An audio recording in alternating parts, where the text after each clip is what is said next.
With the release of the Battle Mode update indoors, we got to see what the game would look like if it was a competitive fighting game rather than the horror game we all came to know.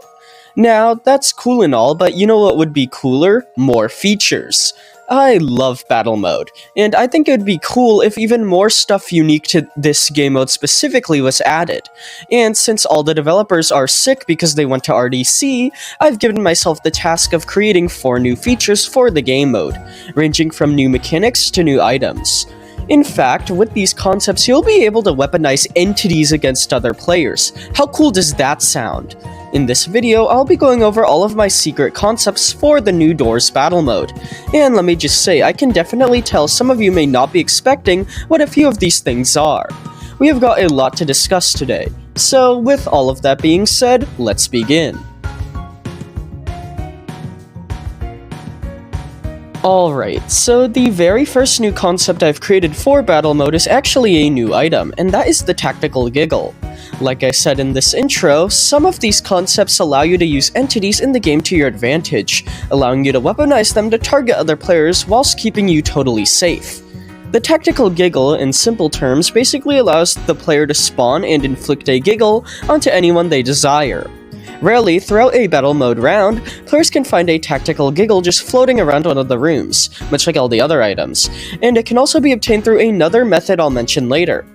The item looks identical to the normal giggle entity that clings onto ceilings, only this time, instead of being on top of your face, it will be clutched in your arms.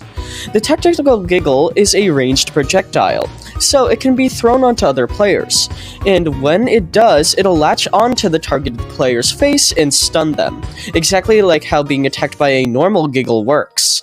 Afterwards, the targeted player will throw the giggle off their face, leaving the entity to lie limp on the floor. Now, something important to note with this new item is that if you miss your shot, that's it. This isn't like the boxing gloves where you are guaranteed a hit. It's much more like the bomb or golden blaster where you have to be precise with your aiming. And if you are successful, you can have one of your enemies be attacked by a giggle at any time. If you miss, the giggle you threw will just lie limp on the floor, just as if a player had thrown it off their face, with the only difference being, of course, this one had never been on anyone's face. Other than that though, the tactical giggle is a simple yet effective concept that allows players to weaponize giggles against their rivals in battle mode. Now, we'll be getting into another weaponized entity later in this video, but do you remember how I mentioned that there would be another way to obtain a tactical giggle besides in finding it randomly throughout the various rooms you travel through? Well, that other method is actually the next concept I've created, and that is the battle chest. Battle chests are vibrant neon containers that are based on the design of the new breakable doors found in battle mode, and these chests would appear every so often in a room throughout a battle mode playthrough. Each battle chest would be locked, meaning players would need a lockpick or a skeleton key in order to open it, and given how lockpicks can't currently be obtained in battle mode, they would just be added to the list of items that can spawn. Once opened with a lockpick or skeleton key, the battle chest would spew out 3 random items, typically ones of higher quality such as moonlight floats, big bombs, and of course the tactical giggles. Now, given how even the most powerful items in battle mode can pretty easily be found in some rounds, the battle chest has another trick up its sleeve to incentivize players to interact with it, and that's how only through these chests players would be able to obtain a one-of-a-kind item, that being the scanner. As I'm sure you all know, the scanner is an item that was removed from the game in the Floor 2 update, with it previously being obtainable by getting the A1000 badge, and it essentially allowed players to instantly see the location of progression items through walls, such as room keys and electrical fuses. If the battle chest was added, opening it would be the only way players could obtain a scanner, and its functionality would receive a slight change. Instead of highlighting the location of all progression items, it would instead highlight the location of all the floating items that have spawned, allowing players to easily find and grab them. Now, you may think this is too powerful of a functionality for one item to have, but I think it's balanced by how the item is obtained. Not only do players need to find a lockpick in order to open a battle chest, but they also need to get lucky with one of its drops to be the scanner, as it won't always be a guaranteed reward. Additionally, the scanner won't tell you what items it's highlighting, so players won't know if the item they are locating is good or useless. Really, I think this is a great way for the scanner to finally make a return in the game.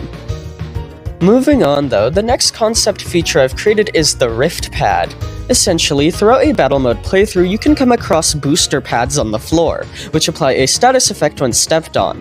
The Rift Pad is a new type of booster pad that requires a little more interaction. Essentially, Rift Pads act as a battle mode exclusive rift, meaning they allow players to store and swap items out exclusive to battle mode. These rifts can't be accessed in the main game though, and would only exist in battle mode rounds. The gimmick with Rift Pads though is unlike rifts in the main game, they don't have a guaranteed spawn location. You have to get lucky to find one throughout your playthrough. This creates an interesting game dynamic, as you can store an item in one run and quickly grab it in another if you find the Rift Pad again, which I think is really cool. I'd also like to mention that given the fast-paced nature of battle mode, storing and swapping items in a Rift Pad rift would be instant, meaning the transfer wouldn't take a few seconds to process like it does in the base game, meaning players can quickly grab and store items and continue running and playing. Lastly though, the final new feature I've created is similar to the Tactical Giggle in the sense it is a weaponized entity, and that is the Tactical Sally.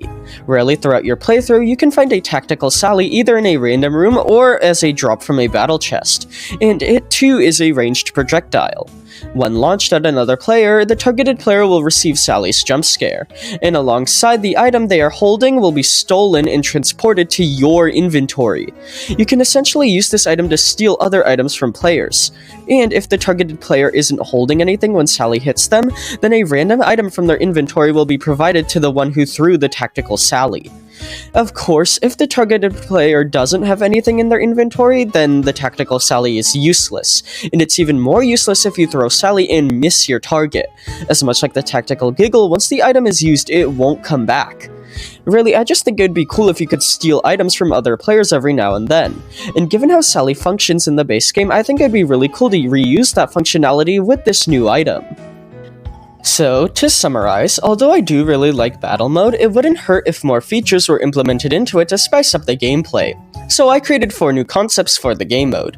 The first is the Tactical Giggle, a ranged weapon that launches a giggle onto the face of a player.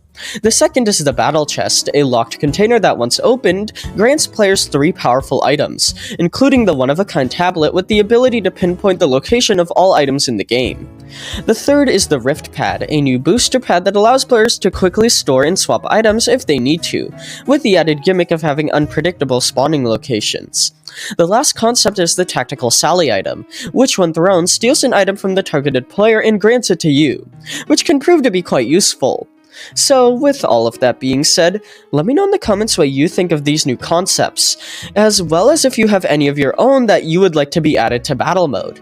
And thank you all for watching, and I hope you enjoyed.